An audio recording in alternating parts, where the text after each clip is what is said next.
Best restaurant in Melbourne? Scopri. It's kind of an old school restaurant. It's like one of those go-to places for everybody for a special occasion or a quick bowl of pasta. What about the best coffee in Melbourne? CIBI. Just set up a little espresso bar in the front, so just get a double espresso there. But you can also go for the lemon and ginger tea. And how about an underrated gem in Melbourne? I think Lagoon dining for me, it sort of sits on Lagoon Street there. Yep. The hot and sour potato dish they do there is like my go-to. If I've got family in town or some friends that haven't been to Melbourne before, Yep. I go normally book into there for lunch. What about a local hero where you live or work?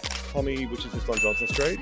Fantastic drinks, great food, incredible little menu, nice and tight. They rotate it weekly. It's always good times. Sounds like the perfect place to start and stay when you're having a night out in Melbourne.